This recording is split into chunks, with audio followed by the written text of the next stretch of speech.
boys and girls. I am really glad to see you. This is getting to be my favorite time of year still, even more. Last week we were outside with all the apples, and this week it's starting to get really kind of chilly outside, isn't it? I've got my orange shirt and my autumny scarf.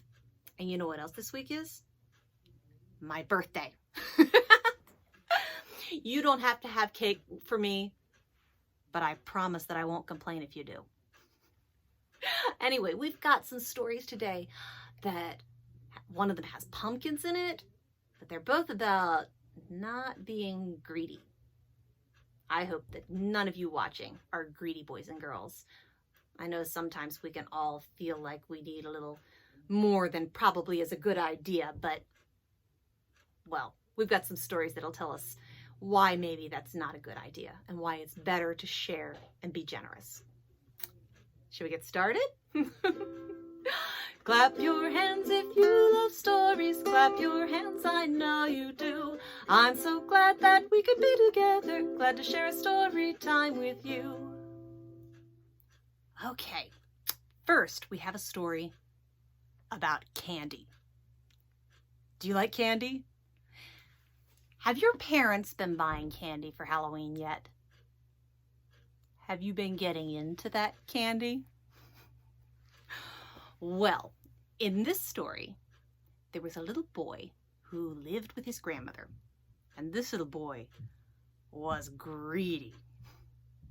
Now, every day, his grandmother would take out her candy jar, and she would reach into the candy jar, and she would give him one piece of candy, and that's it. And the boy would complain about just getting one, because like I said, he was a greedy little boy. He would say, "Grandma, please, can I have just one more piece? Just one more little piece?"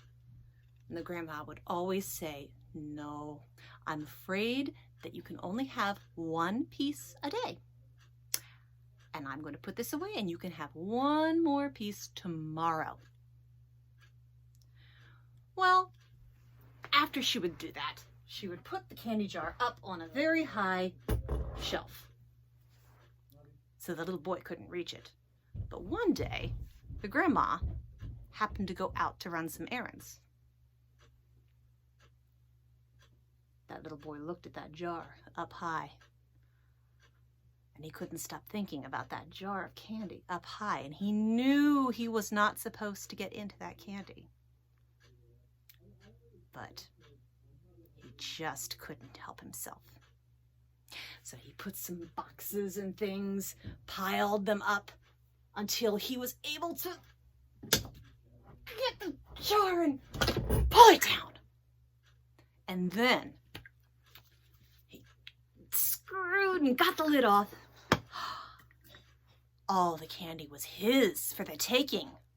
And he reached his hand down, and he didn't want just one more. No, he wanted a bunch more. As he reached his hand in and he grabbed some candy, and he tried to take his hand out, but it wouldn't come out. No matter how hard he tugged, his hand just would not come out of the jar. Well, there was nothing for it anymore to do but just to sit down and cry and cry and cry and cry until Grandma came home, and she looked at what trouble he'd gotten himself into, and she knew why he was crying. And she just smiled and said, "Do you see how much trouble you can get into by being greedy? Let go of the candies and you can get your hand out." I think he learned a pretty good lesson that day about what can happen to you if you get to be too greedy. So, stay out of the candy if your parents say no. Our second story that I'm going to tell in a minute has to do with planting seeds and growing things. So, we're going to do a finger play about seeds. We're going to make a seed first. Can you make a seed with your hands? 2 fists together? Be a seed, small and round. Sprout Sprout, sprout up from the ground. Shake your leaves for all to see. Stretch your arms up. You're a tree. Let's do it one more time. Here we go. Be a seed, small and round. Sprout, sprout, sprout up from the ground. Shake your leaves for all to see. Stretch your arms up. You're a tree. And a very good tree you are, too. I mean, I know, guys. I get what you're saying. I really do. But one of you is going to have to do it, or else it's not going to be much of a story time today. We're having a disagreement. Neither one of these guys wants to play the bad guy in our story today. Neither one of them wants to be the character who is greedy and selfish. They both want to be the brother who's generous and giving with what he has. But it's called theater, and I bet that you can do it anyway. And we all know that he's not really selfish, right? So, once upon a time, in a small village, there were two brothers from a poor family. And about the time that they were coming into their inheritance, and they were inheriting the family's farmhouse and all of the farm around it, they both got married. The younger brother married a girl from another poor family. But the older brother, well, he married a girl from a rich family. And then, after they were married, that older brother turned to his younger brother and said, "Now you and your wife will have to leave. You can have that field down at the bottom of the hill. We don't really need that one anymore. You can have that one." And so, the younger brother and his wife went off to take care of the field that they were given. And it wasn't very good farmland at all. You couldn't really grow much of anything on it. And they were not wealthy, and they had trouble filling their bellies sometimes. But there was a tree in the farm, and in it lived a family of sparrows. And the younger brother really liked just to sit and watch the sparrows flit around the branches and chirp to each other. But one day, he was coming out of his house, and he heard a big commotion coming from the tree. He looked over there and started moving, and he saw that there was a snake that was attacking the nest of sparrows. Now, the biggest sparrow was being very brave and fighting the snake off and saving everyone else in the nest. But by the time the younger brother managed to hurry over there, that sparrow had gotten pretty badly hurt. And it made the younger brother very sad to see that.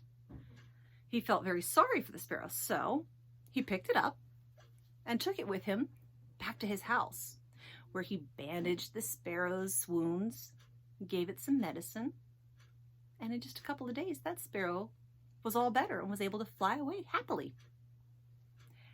And the younger brother felt very pleased that he was able to do that.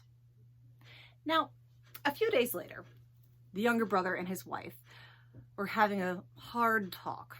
They were worried that they were going to have to leave this farm and go live somewhere else so that they wouldn't starve. And while they were talking, suddenly they heard the noise of the sparrow. It was his sparrow friend coming back, and oh, that younger brother was so happy to see his new friend. But he was kind of surprised when the sparrow hopped down onto the bench beside where he was sitting and spat out 3 seeds right next to him and then flew away. Well, the younger brother and his wife looked at the seeds and they said, "Well, we're not leaving today. There won't be any harm if we just plant the seeds and take some care of them and see what grows." And so that's what they did. They put those seeds into the dirt and covered them up and watered them. And then it was evening, so they went to bed and slept. But the next morning, when they went outside, they could hardly believe their eyes. Overnight, 3 big pumpkins had grown, and they were ripe and ready to be picked. Enormous pumpkins. Well, they initially said, "We're going to take these to market and we're going to sell them because we need the money." But then the wife said, "Maybe we should eat one first." And that was a pretty good idea because they were very hungry. So they took one of the pumpkins inside the house and cut it open. But when they cut it open, they both gasped in surprise because inside that pumpkin were just lots and lots and lots of every kind of food that you could imagine. It just kind of kept coming out of the pumpkin. Pies and mincemeats and all sorts of dishes. And oh, they ate and ate and ate until they were completely satisfied. It was amazing. Well, now they were curious about those other two pumpkins. They said, maybe we don't want to sell these. And the younger brother said, I'm going to go get them and I'm going to bring them inside and we can cut them open and see what's inside them. So he went and he got the second pumpkin and he cut it open. And as soon as he did, out spilled just piles of rich fabrics and shiny jewels. The wife was hardly able to believe her eyes. She felt like she was going to cry. And when they cut open the third pumpkin, inside were heaps of gold and silver coins. Well, that younger brother and his wife took some bags and put those coins in them. And then they went down to the market where they bought a whole lot of food so they could prepare and have a feast for all of the poor and hungry people they knew in the village who really deserved to have a good meal. It happened not too long after that the oldest brother's wife heard about what was going on and ran home to tell her husband. And even though that older brother had taken the good farmland and the family's big farmhouse all for himself and made his younger brother leave, he was still greedy. And he couldn't stand the thought that his younger brother might have more than he did. And so he did some asking around, and they found out where the younger brother had gotten all of what he had. And the older brother said to his servants, "Go out and find a sparrow for me." They did. They caught a sparrow, and they brought it back to him, where this older brother hurt the sparrow's leg on purpose. And he said, now I can bandage it up and give him some medicine, and it will get all better, and it'll bring me some magic seeds too. And that's what he did. He bandaged the leg, and pretty soon that bird was all better, and it was well enough to fly away from him. But soon it did return. It came back, and it gave him one seed. His wife was a little upset about that, but the older brother just smiled. He said, I'm sure that this single seed will give us all that we ever could want. And so they planted it, and they watered it, and they didn't sleep a wink that night, unlike when the younger brother had planted his seeds, because they knew something was going to happen. And sure enough, when they looked outside in the morning, there was an enormous pumpkin sitting in their garden. They clapped their hands and squealed with glee, and they picked that pumpkin and they took it into the house as quickly as they could, and they both got knives and cut into it, and suddenly billows and billows of smoke started pouring out of the pumpkin, and the whole kitchen was full of smoke, and all of a sudden there was a loud blast, and the house shook and shook and collapsed to the ground.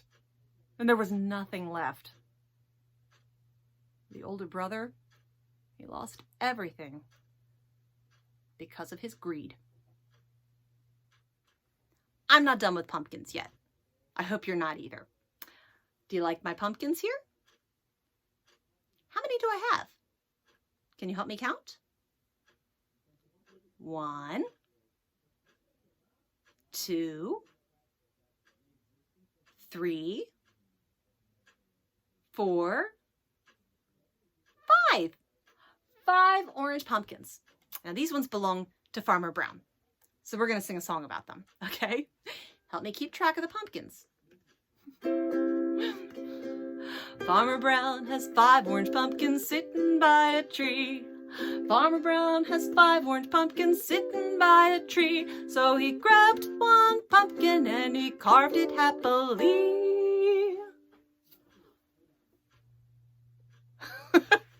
leaving 4 orange pumpkins a-sittin' by the tree. Do you see 4 now? Farmer Brown had 4 orange pumpkins sittin' by the tree. Farmer Brown had 4 orange pumpkins sittin' by the tree. So he grabbed 1 pumpkin and he carved it happily. Leaving 3 orange pumpkins a-sittin' by the tree. Farmer Brown had 3 orange pumpkins sittin' by the tree. Farmer Brown had 3 orange pumpkins sittin' by the tree. So he grabbed 1 pumpkin and he carved it happily.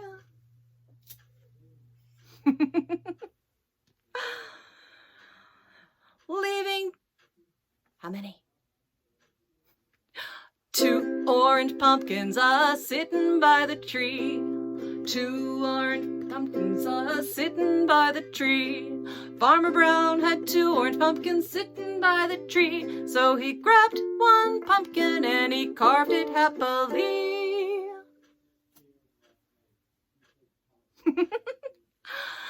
Leaving 1 orange pumpkin a-sittin' by the tree. Farmer Brown had 1 orange pumpkin sittin' by the tree. Farmer Brown had 1 orange pumpkin sittin' by the tree. So he grabbed that pumpkin and he carved it faithfully. Leaving no orange pumpkins sittin' by the tree. Well, did you like our story time today? Did you enjoy the stories and the song and the finger play? Mr. Cow is feeling a little nervous that maybe you all think that he's a bad guy now. Can you give him a good round of applause to let him know that we know that he's just a really, really good actor? Good job, Mr. Cow. He's going to help us do our stretch, our goodbye stretch, okay? So, here we go. Reach for the ceiling and touch the floor. Stand up again. Let's do some more. Touch your head. And now your knees. Up to your shoulders. Like this, you see. Reach for the ceiling. And touch the floor. That's all there is. There isn't any more. Can you say goodbye? Bye-bye.